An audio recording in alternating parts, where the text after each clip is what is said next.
আমরা জানলাম F = ma, এবং আর একটু ক্লিয়ার করার জন্য আমরা বললাম এটাকে উল্টাভাবে ভাবাটা ভালো, যে কারণটা হচ্ছে বল, ফলাফলটা হচ্ছে ত্বরণ। মানে একজন ধাক্কা দিলে পরে তার বেগের পরিবর্তনটা হয়। তো যেভাবে খুশি মানে সঠিকটা মাথায় রাখলে চলবে, সঠিকভাবে লিখি বা নাই লিখি। আর এই ভেক্টর চিহ্ন দেওয়ার অর্থ হচ্ছে এই দুইটা জিনিস একই দিকে, এবং সেই সাথে বললাম যে ত্বরণ যেদিকে ঘটবে ওই দিকেই বেগ থাকতে হবে এমন না, ত্বরণ যেদিকে ঘটবে সেই দিকে বেগের পরিবর্তনটা থাকবে। ঠিক আছে, বেগের পরিবর্তন আর বেগ কিন্তু এক জিনিস। তো এখানে একটা মিসকনসেপশন আছে, সেটা হচ্ছে এই, আমরা যে বাস্তবে বস্তুগুলো দেখি তার মধ্যে কিন্তু অনলি একটা ধাক্কা কখনোই থাকে না। তুমি যখনই ধাক্কা দিতে যাও তখন কিন্তু সে তল বরাবর গড়াইতে চায়, আর গড়াতে চাইলে কি স্পর্শ তলের দিকে একটা ঘর্ষণ বল কাজ করে, এমজি কাজ করে খাড়া নিচের দিকে, তলের উপর চাপ দেয়, ফলে তল তাকে আবার উপরের দিকে অবিলম্ব প্রতিক্রিয়া দেয়। সুতা দিয়ে তুমি হয়তো তাকে টানতেছো, বাতাস হয়তো এখান থেকে ফ্লো করে গেছে, তার মানে একটা বস্তুর উপর কিন্তু অনেকগুলো বল এট দ্য সেম টাইম কাজ করতেছে। এবং আমরা লব্ধি সূত্র থেকে কি জানি, একটা বিন্দুতে মানে একটা বস্তুতে, বারবার খেয়াল করবা, লব্ধি করা যায় বা ভেক্টরকে যোগ করা যায় যদি একটা বিন্দুতে সবকিছু কাজ করে। কেন বারবার বিন্দু বলে? কারণ আমরা এই যে বস্তুগুলো আঁকতেছি এগুলো জোর করে বড় করে আঁকতেছি। আমাদের সব সূত্রগুলো কিন্তু পার্টিকেলের ক্ষেত্রে খাটবে, বড় বস্তুর ক্ষেত্রে কিন্তু আমাদের সূত্র মডিফাই করে নিতে হবে। তখন আমরা সেই যে পড়ছিলাম ভার কেন্দ্র, ভর কেন্দ্র, ওই কনসেপ্টগুলো একদমই আলাদা। আমরা যখন এইসব ছবি আঁকবো ধরে নেবে পয়েন্ট ম্যাচ এত পিচ্ছি, আঁকতে খুব অসুবিধা হচ্ছে, এই জন্য আমরা চোখের সামনে বড় করে আঁকছি। ঠিক আছে, এটাকে ভাবা যাবে না যে এগুলো অনেকগুলো কণা দ্বারা গঠিত, এটা এখনই ভাবা যাবে না, এটার জন্য আলাদা সূত্র আছে। আপাতত যেটা ভাবতে হবে সেটা হচ্ছে এই একটা বস্তুর উপর একই সময়ে একই বিন্দুতে অনেকগুলো বল কাজ করলে ত্বরণ কি অনেকগুলো হয়? মানে বস্তুটা একই সাথে এইখানে ওইখানে এইখানে সব জায়গায় যায়, যায় কিন্তু একটা জায়গায়। তাহলে ওই একটা জায়গা কোন জায়গা হবে? এই সব টানাটানির ফল যা হবে। ঠিক আছে, তাহলে আমরা যে সূত্রটা লিখছি কথাটা সত্যি না, মানে এটা একটা বলের ক্ষেত্রে লিখছি। এখানে যদি অনেকগুলো বল থাকে, সামেশন অফ ফোর্স, তখন কি ত্বরণ কি অনেকগুলো হবে? ত্বরণ কটা হবে? একটাই ত্বরণ, কিন্তু সেই ত্বরণটার নাম হবে লব্ধি ত্বরণ। সব ধাক্কাধাক্কি লব্ধি যে বলটা, সেই লব্ধির ধাক্কায় যে ত্বরণ হবে। আর বাম পাশে যে ফোর্সটা সেটা নাম হচ্ছে লব্ধি বল। কেউ সামেশন চিহ্ন দেখে আবার ভাইব না এটা স্কেলার কোনো কিছু, এটা কিন্তু এরকম ভেক্টর সাম, F1 ভেক্টর, F2 ভেক্টর, এরকম যত কয়টা ভেক্টর থাকবে n পর্যন্ত যেই কয়টা বল থাকবে তাদের ভেক্টর সাম। ভেক্টর সাম মানে কি? এই বলটা এইদিকে থাকতে পারে, তেরা থাকতে পারে, এরকম খাড়া থাকতে পারে, হরাইজন্টাল থাকতে পারে, সব কয়টাকে বহুভুজ সূত্র অনুসারে লব্ধি করতে হবে। কিংবা যদি দুইটা বল থাকে, যদি এরকম দুইটা ফোর্স থাকে, তাহলে সেই যে প্রথম চ্যাপ্টারে পড়ে আসছো সেই যে বিখ্যাত ল p², q², 2pq cos alpha, সেই কষ্ট করে বের করা কিন্তু এই জিনিসগুলো আমি শর্টে লিখছি যে F1 vector plus F2 vector, কিন্তু এই কথাটার মানে হচ্ছে তার মান হবে এত আর দিক হবে সেই যে tan θ সমান কি পড়তাম, সাপোজ F1 এর সাথে কোনটা F2 sin alpha, F2 cos alpha. এই দুইটা তথ্য জানা যায় এই সিম্পলি এই চিহ্নটা থেকে, যে দুইটা বলের যোগফল ভেক্টর সাম বললেই বুঝবে এই কমপ্লেক্স যোগ ইন্টারনালি করে ফেলতেছে, আমি চেহারায় দেখাচ্ছি না। তাহলে আমরা অনেকটা জানতে পারলাম যে আমাদের নিউটনের সেকেন্ড লটার F = ma না লিখে লেখা উচিত ভেক্টর এবং অবভিয়াসলি সামেশন m, যেখানে এটা পরিচয় হবে লব্ধি বল, সব কয়টা বলে লব্ধি, আর এই হবে লব্ধি ত্বরণ। যদিও সাম চিহ্নটা দেয়নি কিন্তু মাথায় রেখে এটার নাম হচ্ছে লব্ধি ত্বরণ। ওকে, তো এরপর এখান থেকে আরো সূত্র ডিরাইভ করা যাবে। নিউটনের থার্ড ল, যেমন একটা সূত্র ডিরাইভ করে দেখায় যে নিউটনের সেকেন্ড লটা আসলে সবচেয়ে সাধারণ, সাধারণ বলতে জেনারেল, সবাইকে কভার করে, এটা হচ্ছে সেকেন্ড ল। এখান থেকে আমরা ফার্স্ট লকে আনতে পারি। কিভাবে আনতে পারি দেখো, আমরা আপাতত একটা বল ধরতেছি কিংবা লব্ধিটাকে নাম দিতেছি F সমান ma। আচ্ছা, আর a কে কি লেখা যায়? dv dt, বেগের পরিবর্তনের হার, পার সেকেন্ডে কি পরিমাণ বেগ বাড়তেছে কিংবা কমতেছে।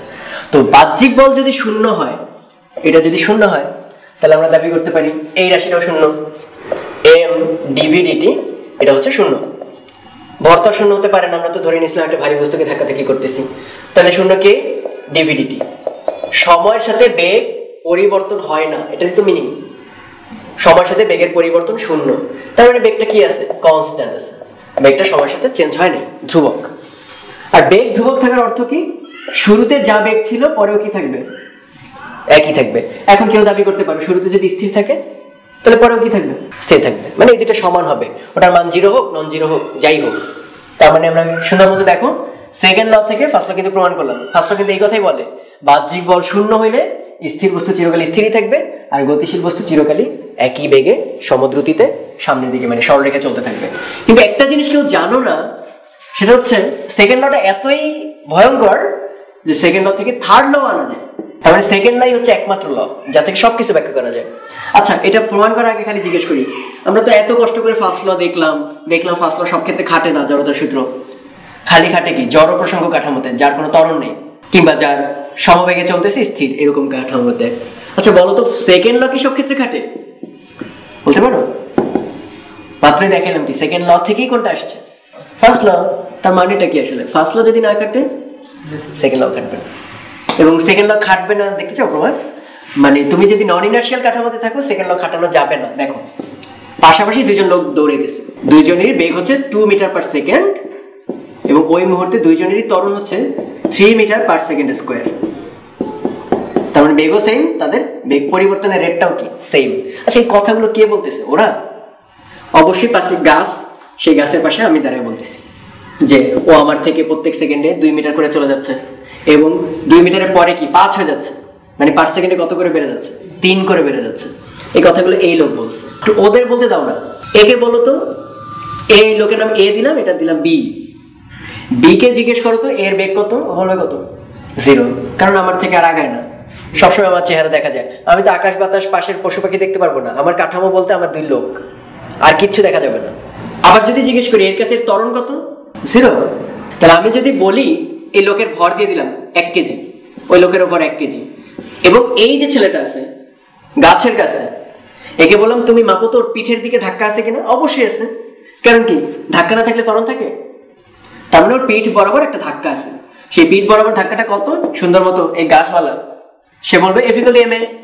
ওই লোকটার ভর হচ্ছে 1 কেজি, আমি দেখতে পাচ্ছি ত্বরণ 3 মিটার পার সেকেন্ড, অতএব তার উপর ধাক্কার পরিমাণ 3 নিউটন। আচ্ছা একটা পিঠের মধ্যে ধাক্কা দিলে আমরা ফিল করতে পারি না? মেরুদণ্ড ভেঙে যায়, 100 নিউটন ধাক্কা দিলে মনে করো মেরুদণ্ড ভেঙে যায়, একটু তো ফিল করতে পারি। এটা কে দেখলো তার উপর ডিপেন্ড করে। আমার মেরুদণ্ড ভাঙবে কি না এটা কি আমার পাশ থেকে কেউ একজন দেখলো এটার উপর ডিপেন্ডেন্ট না।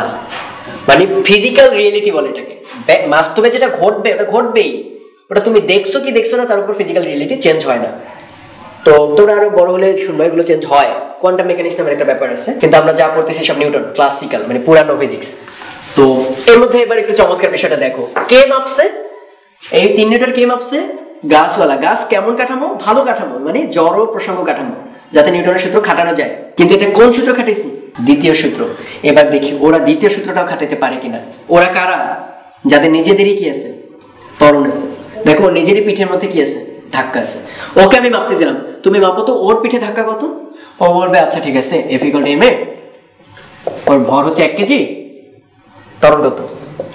তার মানে ও বলবে ওর পিঠে কোনো ধাক্কা নাই, অথচ কিন্তু পিঠ ব্যথায় শেষ হয়ে যাচ্ছে। তাহলে ধরতে পারতেছো ওর অ্যান্সার ভুল আসলো কোন সূত্রে অ্যাপ্লাই করে? নিউটনের সূত্রে অ্যাপ্লাই করে। তার একটা মিনিং, নিউটনের সূত্র সে খাটাতে পারবে না। কেন পারবে না? কারণ সে নিজেই কি ত্বরণিত। কোনো বস্তু বা কোনো কাঠামো নিজেরই যদি ত্বরণ থাকে, সে বাস হোক, লিফট হোক, সে স্যাটেলাইট হোক, নিজেরই যদি ত্বরণ থাকে তাহলে সে নিউটনের ফার্স্ট ল খাটাতে পারবে না, সেকেন্ড ল খাটাতে পারবে না, আর থার্ড ল তো ফার্স্ট ল সেকেন্ড ল ওগুলোরই আসবে, ওখান থেকে আসবে, সেকেন্ড ল থেকেই সব পেটানো হয়েছে। তো আমরা সামনে আগানোর আগে একটা খুব সুন্দর একটা ব্যাপার দেখে নিই, মানে এটা আমাদের সূত্র ব্যাখ্যা করার জন্য খুব কাজের তা বলতেছি না, কিন্তু আমাদের অনেক সময় কমন সেন্স আমাদের ধোকা দেয়। এটা নিউটনের সেকেন্ড ল খাটিয়ে আমরা ব্যাখ্যা করতে পারবো। পাশাপাশি দুইটা বস্তু একটাকে ধাক্কা দিবা, ফলে পুরাটা চলতে শুরু করবে, এই হচ্ছে সিস্টেমটা। তো তোমরা যারা এই নিয়ে বাড়তি পড়াশোনা করতে চাও তাদের বলে দিই, এদেরকে বলে টু বডি প্রবলেম, দুই বস্তু নিয়ে সমস্যা বলি ম্যাথস। টু বডি প্রবলেম এর আরেকটা নাম আছে ডাবল ট্রাবল, মানে প্রবলেম অ্যাবাউট ডাবল বডিজ। তো এই নিয়ে সার্চ দিলে তোমরা আরো সুন্দর সুন্দর অঙ্ক পাবা। তো আমরা এখানে আগে দেখাই জিনিসটা আমরা কি বলতে চাই, মানে অঙ্ক করাটা টার্গেট না, ওখানে থিওরিটা। আমি এটার উপর এফ বল প্রয়োগ করলাম, দুইটা কিন্তু টাচে আছে, একটা বস্তুর উপর মনে করো এ আর বি, একটার উপর এফ বল প্রয়োগ করলাম। তো পাবলিকের একটা ধারণা শোনো, আমি এটাকে এফ বল প্রয়োগ করছি, ওর সাথে কে কন্ট্যাক্টে আছে? বি। তাহলে আমি এফ দিয়ে ধাক্কা দিলাম এ কে, এ এফ দিয়ে ধাক্কা দেবে কাকে? বি কে। আচ্ছা এ বি কে ধাক্কা দিলে নিউটনের থার্ড ল কি বলে? বি কাকে ধাক্কা দেবে? এ কে। তাহলে অদ্ভুত একটা ব্যাপার না? আমি এর উপর ধাক্কা দিয়েছিলাম এফ, আবার বি এর কাছ থেকে আরেকটা ধাক্কা পাইছে এফ, তাহলে এর উপর লব্ধি ধাক্কা কত? 0। তার মানে আমি যত ধাক্কাই দিই, আমি কি বলছি এফ এর ভ্যালু কত? এফ এর মান যদি 100 নিউটন 1000 নিউটন যাই হোক না কেন, সবসময় এর উপর লব্ধি বল কত হচ্ছে? 0। তার মানে এটা কি বলতে চাইতেছি, আমি যতই ধাক্কা ধাক্কি করি না কেন এই সিস্টেম কখনোই নড়বে না, কিন্তু প্র্যাকটিক্যালি তো নড়ে। 10 নিউটন 5 নিউটন দিলেই নড়ে যায়। তার মানে আমাদের এখানে রিজনিং এ ভুলটা কোথায়? এই জাতীয় কোনো ভুল না, ভুলটা হচ্ছে প্রথম লাইনটা। এই যে আমি এফ বলে কাকে ধাক্কা দিছি? এ কে। এ বি কে এফ বলে ধাক্কা দেয় নাই, অন্য কোন একটা বলে ধাক্কা দিছি, আমি তার নাম দিলাম এফ প্রাইম। এবং তার প্রমাণও পাবা যে সে আসলে পুরাটা নিতে পারে না। কন্টাক্ট ফোর্স বলে এগুলোকে, টাচে আছে কতটুকু। এদের কন্টাক্টের ইন্টারঅ্যাকশনের উপর ডিপেন্ড করবে কতটুকু বল সে নেবে। তাহলে আমরা ধরলাম কতটুকু নিছে? F prime. তাহলে ফেরত দেবে কতটুকু থার্ড ল অনুসারে? F prime not F. তাহলে আমরা একটু বুঝতে পারতেছি এখানে টোটাল ভর কত। প্রথমটা ভর ধরলাম m1 আর পরেরটা ধরলাম m2। টোটাল ভর কত দিছ, সরি টোটাল বল কত দিছ? f। টোটাল ভর m1 প্লাস m2, টোটাল বল দিছে f, অর্থাৎ ত্বরণ হবে বল বাই ভর। এটা নিয়ে কারো কনফিউশন নেই, এটা হবে সিস্টেমের ত্বরণ। এই ত্বরণের সে সামনে আগে থাকবে যেহেতু পরস্পর জোড়া লাগানো। এবার একটু চিন্তা করো f প্রাইমটা আমরা কেমনে বের করব। দেখো এইটাকে ধাক্কা দিছে এ গিয়ে ধাক্কা দিছে এ প্রাইম বলে কাকে? বি কে। তাহলে এখানে বি এর ভর হচ্ছে m2, আর ত্বরণ কি ভিন্ন হবে? পুরো সিস্টেমের কয়টাই ত্বরণ? একটা সিঙ্গেল ত্বরণ। তাহলে ত্বরণ ঠিকই হবে এ, আর তার ভর কত? একটু ধাক্কা দিতে কত বল সে রিসিভ করছে? F prime. এই তো দেখো সেটা কত আসে? m2, আর সেই ত্বরণ তো ওখানে বের করা আছে f divided by m1 plus m2। এটা চমৎকার জিনিস দেখছো, m2 divided by m1 plus m2 of f। তার মানে সে পুরাটা নেয় নাই, সে নিচে কতটুকু? এফ এর একটা অংশ, যেটা এফ এর চেয়ে ছোট। তাহলে অবশ্যই আমরা দাবি করতে পারবো আমার ধাক্কা এফ আর ফেরত পেয়েছে কত? F prime. অতএব তার উপর কি আছে?